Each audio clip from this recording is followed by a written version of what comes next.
Heat और temperature के बारे में डिस्कस करेंगे। तो सबसे पहले हम हीट के बारे में डिस्कस करेंगे। तो हीट क्या होती है? Heat is the transfer of energy across the boundaries of the system due to the temperature difference between the system and its surrounding। इसका क्या मतलब हुआ कि हीट आपके पास, ये जो आपके पास हीट है, ये आपके पास ट्रांसफर्स ऑफ एनर्जी का नाम है। किसका नाम है? Transfers of energy. और सिस्टम किसे कहते हैं? ऐसी जगह जहाँ कोई एक्सपेरिमेंट परफॉर्म किया जाए, यहाँ या जहाँ किसी चीज़ की एनर्जी ट्रांसफॉर्मेशन के बारे में डिस्कस किया जाए, तो उस पूरी बाउंड्रीज को सिस्टम कहते हैं। और सिस्टम के बाहर जो हिस्सा है उसे हम सराउंडिंग कहते हैं। और एनर्जी रुकने का नाम नहीं है, एनर्जी जो है ट्रांसफ़र होने का नाम है। अच्छा, एनर्जी आपके पास, हीट एनर्जी एक स्केलर क्वांटिटी है। कौन सी क्वांटिटी है? स्केलर क्वांटिटी है। और ये मैक्रोस्कोपिक प्रॉपर्टी है। दो तरह की प्रॉपर्टीज़ होती हैं, एक माइक्रोस्कोपिक होती है और एक मैक्रोस्कोपिक होती है। तो हीट मैक्रोस्कोपिक प्रॉपर्टीज़ हैं और ये एक स्केलर क्वांटिटी है। क्लियर हो गई बात? हीट ट्रांसफ़र होने का नाम है। हीट एक जगह स्टोर नहीं हो सकती, हीट ऑलवेज ट्रांसफ़र होगी। तो अब आप देखिए कैसे ट्रांसफ़र होगी। इस जगह अगर आप देखें तो आपके पास ये एक लकड़ियाँ जल रही हैं और ये सराउंडिंग कहलाएगी। क्या कहलाएगी? ये सराउंडिंग कहलाएगी। तो अब जो जहाँ पर लकड़ियाँ जल रही हैं, यकीनन यहाँ का टेम्परेचर अबव 70 डिग्री होगा। अबव कितने डिग्री होगा? 70 डिग्री होगा। और सराउंडिंग का टेम्परेचर अप्रॉक्सीमेशन 35-32 सेल्सियस होगा। It means hot and temperature ज़्यादा किसका है? जहाँ पर आग मौजूद है, फायर मौजूद है। और सराउंडिंग जिसका टेम्परेचर कम है। तो हीट कैसे ट्रांसफ़र होनी चाहिए? बताओ बच्चों, हीट कहाँ से कहाँ ट्रांसफ़र होनी चाहिए? हीट हॉट एंड से कोल्ड एंड की तरफ ट्रांसफ़र होगी। ये आपके पास एक बेस्ट एग्जाम्पल है। एक और हम दूसरी एग्जाम्पल देखते हैं। ये दो चीज़ें आपके पास नज़र आ रही हैं। एक आपके पास सन है जो आपको हीट प्रोवाइड कर रहा है, और दूसरा ये सराउंडिंग है।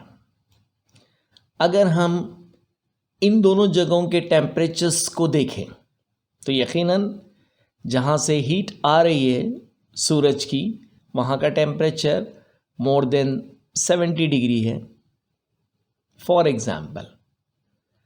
और ये जो सराउंडिंग है, यहाँ पे बर्फ़ मौजूद है, तो यहाँ का टेम्परेचर 3 डिग्री, 4 डिग्री, 2 डिग्री हो सकता है। तो 2 डिग्री सेंटीग्रेड या -3 degree centigrade, all it's possible.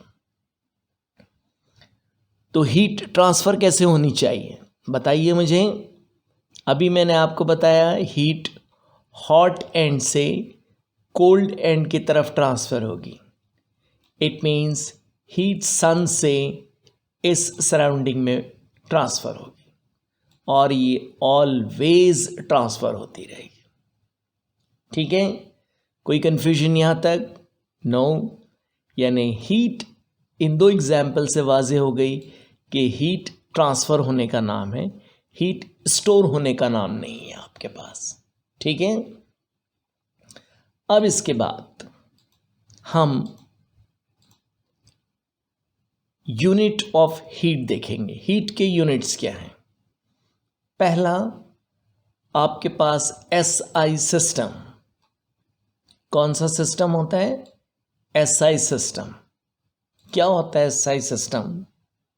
ठीक है, किसे कहते हैं एसआई सिस्टम? इसको कहते हैं इंटरनेशनल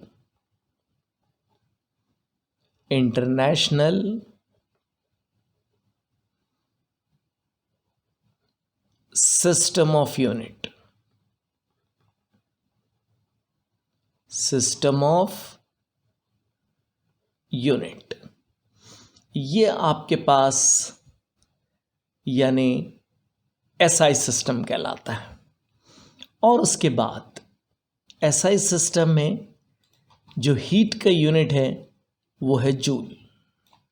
जॉल भी रीड कर सकते हैं और जूल, और इसको स्टैंड करते हैं कैपिटल जे से।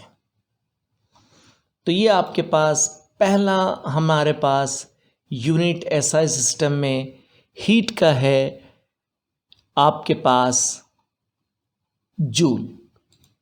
उसके बाद एक ओल्ड यूनिट है हीट का जिसे हम कैलोरी कहते हैं। क्या कहते हैं हम इसे? Calorie. How can you define the calorie? Calorie को डिफाइन करते हैं 1 ग्राम वाटर जिसका टेम्परेचर 14.5 सेल्सियस मौजूद है। अब आप इस सिस्टम को एनर्जी ट्रांसफ़र करें। इस सिस्टम को क्या करें? एनर्जी ट्रांसफ़र करें। तो इसका टेम्परेचर 14.5 से कितने डिग्री हो जाए? 15.5 डिग्री हो जाए। इसे हम कहते हैं, ये जो हीट ट्रांसफ़र हुई है इस हीट को हम कैलोरी कहते हैं। क्या कहते हैं? कैलोरी कहते हैं। फिर मैं एक आपको समझा देता हूँ।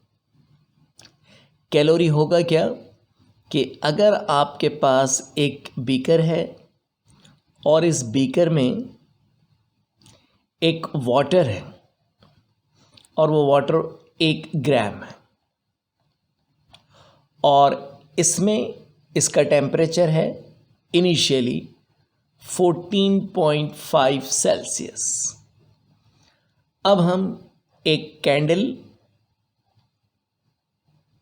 से हीट प्रोवाइड करें इसे, तो इसका टेम्परेचर राइज होना शुरू होगा, 4.7 हो जाएगा, फिर उसके बाद 14.9 हो जाएगा।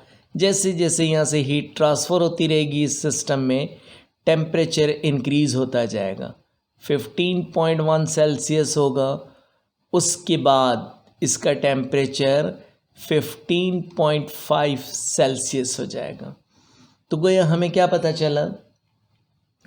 हमें ये पता चला कि वो हीट जो 14.5 सेल्सियस से वाटर को 15.5 डिग्री सेंटीग्रेड तक बढ़ाने के लिए जो हीट ट्रांसफ़र हुई है, हीट ट्रांसफ़र हुई है, स्टोर नहीं हुई, ट्रांसफ़र हुई है, इस हीट को हम कहेंगे it is 1 calorie of heat. ठीक है, कोई कन्फ्यूजन? नो। तो दूसरा यूनिट भी हमें समझ में आ गया, कैलोरी। इसके बाद हम जूल और कैलोरी के दरमियान रिलेशन क्या मौजूद है? 1 कैलोरी बराबर है 4.184 जूल के। क्या मौजूद है? यानी अगर आप 1 कैलोरी हीट होगी तो इसका रिलेशन जूल के साथ क्या बनेगा, 4.184 जूल बनेगा। कोई कन्फ्यूजन? नो, ये बहुत ही सिंपल है। दूसरा unit,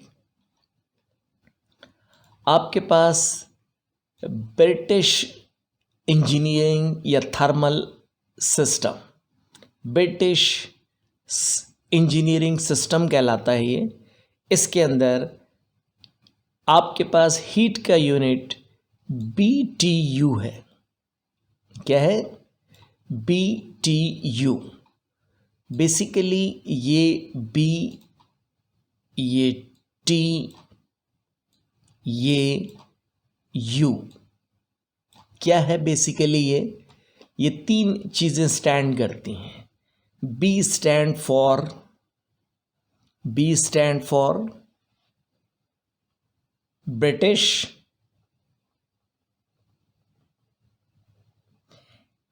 T stand for thermal और U स्टैंड फॉर यूनिट। तो ब्रिटिश थर्मल यूनिट ये BTU कहलाता है। उम्मूमन जब आप फ्रिज या कोई और चीज़ परचेस करने जाएं तो आपको ये बताया जाता है कि इस AC के अंदर 1 BTU या 10 BTU है, तो कितनी हीट वो इस रूम से निकालेगा और निकालने से टेम्परेचर डाउन होगा, तो उसको BTU कहते हैं। BTU is a unit of heat. कोई कन्फ्यूजन यहाँ तक? अब अगर हम ब्रिटिश थर्मल यूनिट की डेफिनेशन देखें तो amount of heat transfers required to raise the temperature of 1 pound. यहाँ क्या लिखा हुआ है बेटा? यहाँ क्या लिखा हुआ है? 1 LB। 1 LB का मतलब ये होता है कि it is LB। LB means आपके पास पाउंड है। LB क्या है आपके पास? पाउंड है LB। LB is a pound.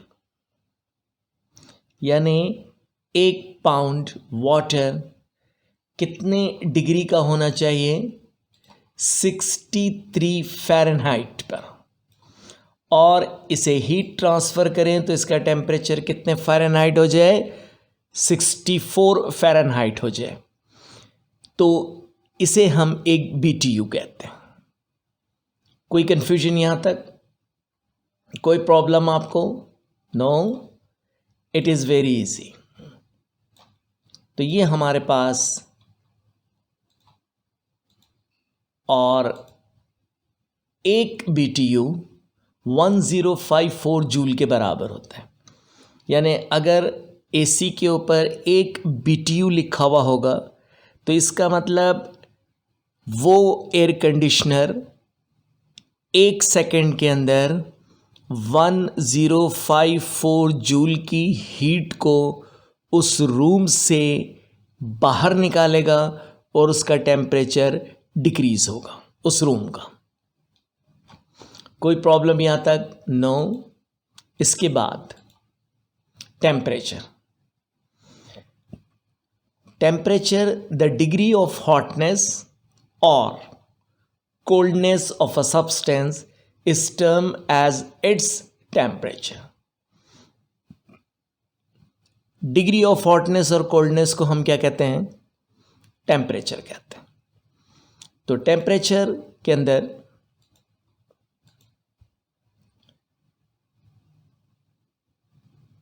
अब कन्वर्जन रिलेशनशिप, आपके पास 3 तरह के स्केल हैं टेम्परेचर को मेजरमेंट करने के लिए। वो कौन कौन से हैं? सबसे पहले आपके पास है सेल्सियस स्केल। कौन सा स्केल? Celsius scale. फिर उसके बाद फ़ारेनहाइट स्केल, और उसके बाद तीसरा जो स्केल है वो केल्विन स्केल है। ये टेम्परेचर को मेजरमेंट करने के लिए हम ये 3 तरह के स्केल इस्तेमाल करते हैं, सेल्सियस, फ़ारेनहाइट एंड केल्विन। ये सब टेम्परेचर को मेजरमेंट करने के लिए। तो लिहाजा इन तीनों यूनिट्स के लिए, इन तीनों यूनिट्स के आपस में रिलेशन भी है। तो वो रिलेशन हम यहाँ पढ़ रहे हैं।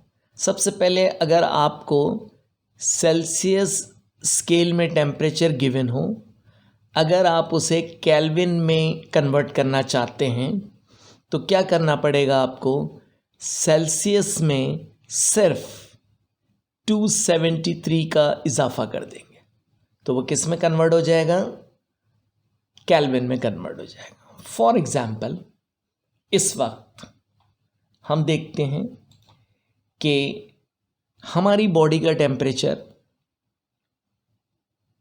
37 सेल्सियस है। अब आप चाहते ही हैं कि इसको किस में कन्वर्ट कर दें, केल्विन में।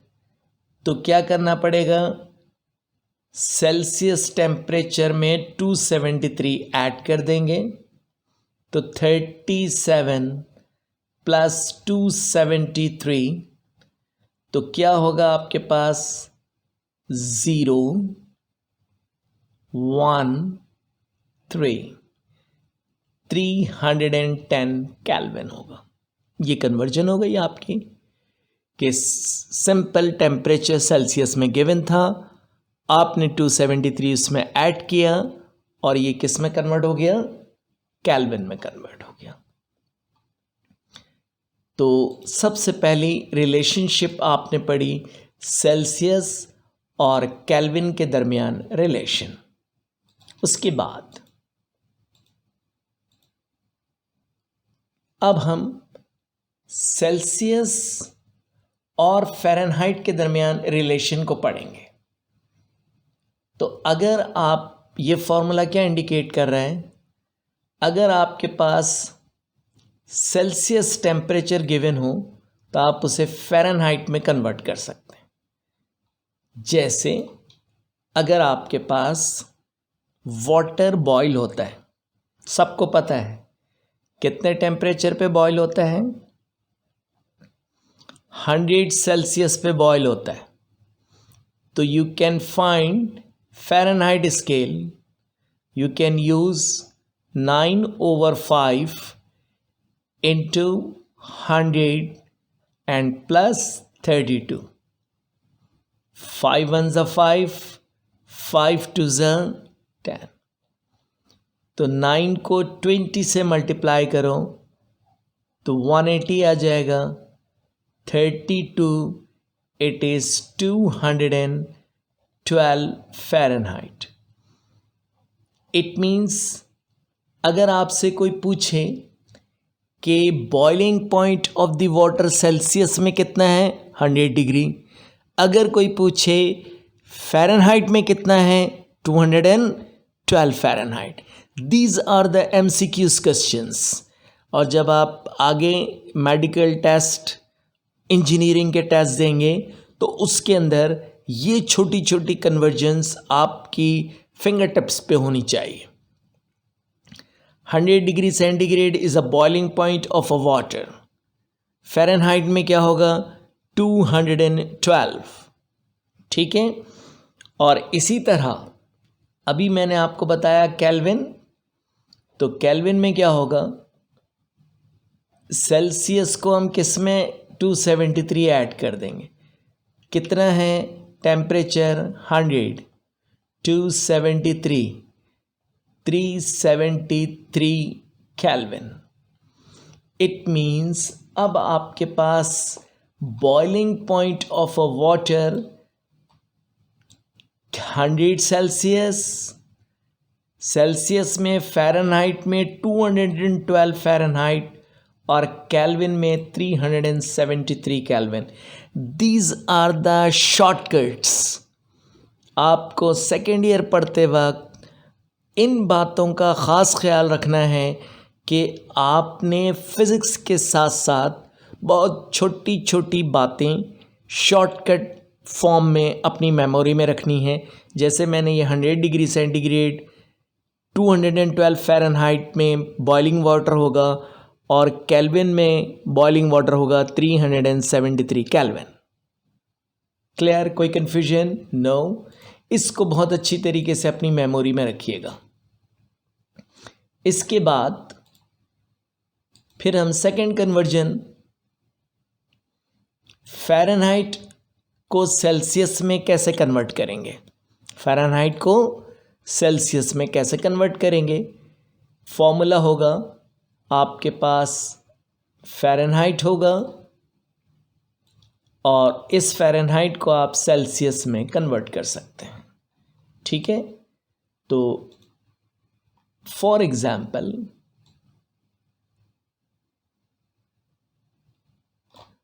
अब हम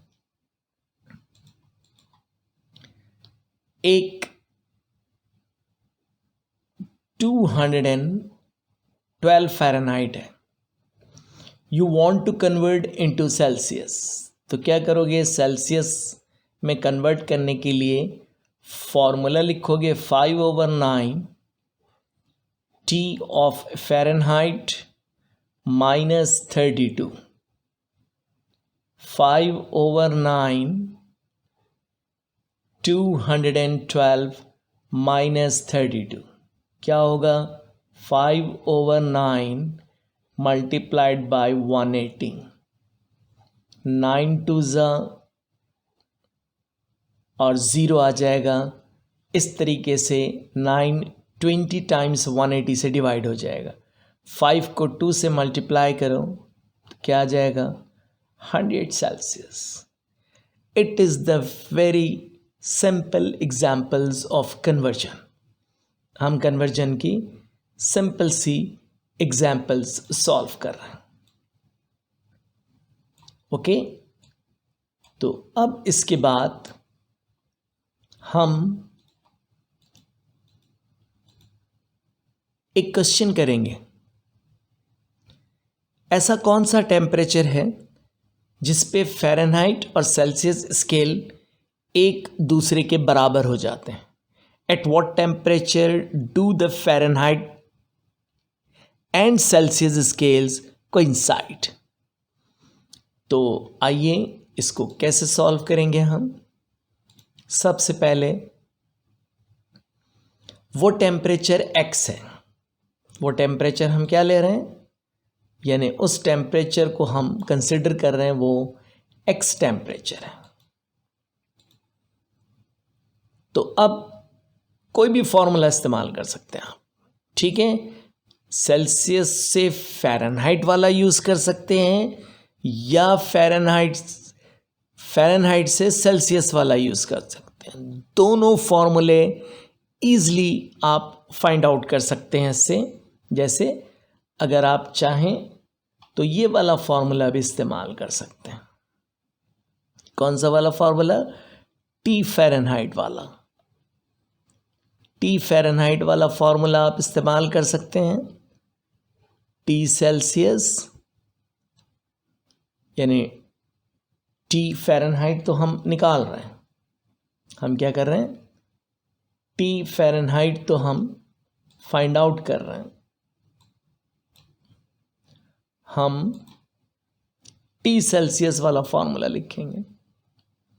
तो T फ़ारेनहाइट -32। आप इस फॉर्मूले से भी, ये फॉर्मूले से भी इस क्वेश्चन को सॉल्व कर सकते हैं और इस फॉर्मूले से भी इस क्वेश्चन को सॉल्व कर सकते हैं। दोनों आपके पास आसान मेथड है, तो हम इस वाले फॉर्मूले को फॉलो कर रहे हैं। सबसे पहले कौन सा टेम्परेचर जिस पे दोनों स्केल्स बराबर होंगे वो x टेम्परेचर है, यानी T फ़ारेनहाइट भी x होगा और T सेल्सियस भी क्या होगा? x होगा। तो देखिए जहाँ जहाँ हमारे पास T सेल्सियस था और T फ़ारेनहाइट था, उसकी जगह आपने क्या पुट कर दिया, x, और इसकी जगह भी क्या रख दिया आपने, x रख दिया। तो इससे ये हमें आसानी हो गई कि हमने टेम्परेचर x की फॉर्म में रख दिया। उसके बाद अब देखिए, इस पूरी इक्वेशन को हम 5 से मल्टीप्लाई कर देंगे। क्या कर देंगे हम, multiplying both the side by 5 इस x के साथ लिखेंगे, फिर 5 9/5 x के साथ मल्टीप्लाई करेंगे, और फिर प्लस 32 भी किससे मल्टीप्लाई होगा, 5 से। ये दोनों कैंसिल आउट हो गए, क्या बचा, 5x 9x 32 5 160। क्लियर हो गई बात। अब ये जो 9x है ये इक्वेशन के दूसरी तरफ जाएगा, तो इसकी वैल्यू क्या होगी, चेंज हो जाएगी, प्लस से क्या होगा, ये माइनस हो जाएगा।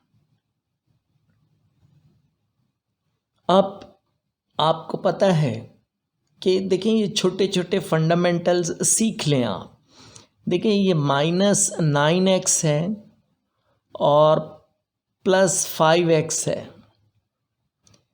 इनको जब आप सब्ट्रैक्ट करोगे, 9 में से 5 जाएगा तो क्या होगा, 4। पहली बात ये डिसाइड करेंगे सब्ट्रैक्ट क्यों करेंगे, because one number has a negative sign, the other number has a positive sign. एक नंबर के साथ पॉजिटिव की साइन है और एक नंबर के साथ नेगेटिव की साइन है, लिहाजा जब ये सिचुएशन होगी तो आप हमेशा सब्ट्रैक्ट करेंगे 4x। उसके बाद आंसर के साथ जिस नंबर लार्जर हो उसके साथ जो साइन है वो आंसर के साथ लगेगी। तो यहाँ भी क्या होगा, -4x आएगा, यहाँ क्या आएगा, -4x आएगा, 160।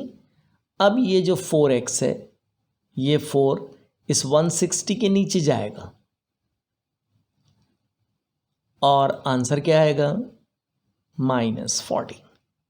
इट मीन्स ये वो टेम्परेचर है जिसके ऊपर सेल्सियस और फ़ारेनहाइट बोथ स्केल्स कोइंसाइड करेंगे। Any problem, it is very easy. देखिए, कोई चीज़ पढ़ने के लिए आपको प्रैक्टिस बहुत ज़रूरी है। आप एक मर्तबा इसे खुद से सॉल्व करेंगे तब आपको ये कंप्लीट क्वेश्चन सॉल्व करना आएगा। Everything need a practice. अगर एक क्रिकेट प्लेयर है, अगर वो प्रैक्टिस नहीं करेगा तो क्या होगा, वो बैट करने जाएगा और फ़ौरन आउट हो जाएगा। तो लिहाजा हर चीज़ की प्रैक्टिस बहुत ज़रूरी है, और सेकेंड ईयर के अंदर ख़ास तौर पे। तो अब इसके बाद एक और क्वेश्चन करेंगे। हमारी बॉडी का फ़ारेनहाइट में नॉर्मल टेम्परेचर क्या मौजूद है, 98.6 फ़ारेनहाइट। आजकल आपने देखा होगा कि कहीं शॉपिंग सेंटर में जाते हैं आप, तो एक गन से आपका टेम्परेचर नोट डाउन किया जाता है, और वो टेम्परेचर जब 98.6 फ़ारेनहाइट होता है तो कहते हैं आप नॉर्मल पोजीशन में हैं। तो 98.6 फ़ारेनहाइट वो अगर ज़्यादा होगा तो इट मीन्स आपकी बॉडी का टेम्परेचर ज़्यादा है। तो इसे हमने कौन से स्केल में कन्वर्ट करना है, सेल्सियस स्केल में कन्वर्ट करना है। तो आइए सॉल्यूशन करेंगे। फॉर्मूला अब देखिए, T फ़ारेनहाइट आपके पास यहाँ पर ये जो टेम्परेचर गिवन है, ये बेसिकली है कौन सा टेम्परेचर, ये है आपके पास T फ़ारेनहाइट। तो इट मीन्स आपने इसकी वैल्यू कहाँ रखनी है? यहाँ रखनी है। तो यहाँ जब आप रखोगे तो T सेल्सियस, देखें मैंने रख दी वैल्यू। अब 98.6 माइनस 32, 66.6 क्या होगा? ये 66.6 होगा ये आपके पास। ठीक है, तो अब अगला वर्क हम करेंगे। 5 और 66.6 न्यूमरेटर में मल्टीप्लाई हो रहे हैं और divided by 9, 333 divided by 9, 37 Celsius is your temperature. आपका टेम्परेचर 37 सेल्सियस है। कोई प्रॉब्लम यहाँ तक? No, good. अब हम आपके पास इन क्वेश्चंस के बाद एक और छोटी सी क्वेश्चन की प्रैक्टिस कर लेते हैं। एक विंटर बहुत ही ऐसा एरिया है जहाँ का टेम्परेचर आपके पास -डिग्री में गिवन हो, तो इसे फ़ारेनहाइट में कन्वर्ट करने के लिए आप एक फार्मूला यूज़ करेंगे। वो फार्मूला सिंपल ये है, इसको सॉल्व करें और TF इजिकल टू -3.6 प्लस 32 में से -3.6 माइनस करें तो यूं आपका टेम्परेचर 28.6 फ़ारेनहाइट आएगा। इस तरह ये हीट और टेम्परेचर का सेक्शंस हमारा कंप्लीट हुआ। और अगर आपको कोई प्रॉब्लम्स हो तो आप मुझे ज़रूर इन्फॉर्म कर सकते हैं। नीचे मेरा सेल नंबर भी मौजूद है और व्हाट्सएप नंबर भी मौजूद है। इस पे आप मुझे बता सकते हैं कि सर हमें ये प्रॉब्लम है। ओके, यहाँ तक कोई कन्फ्यूजन बेटा? नो।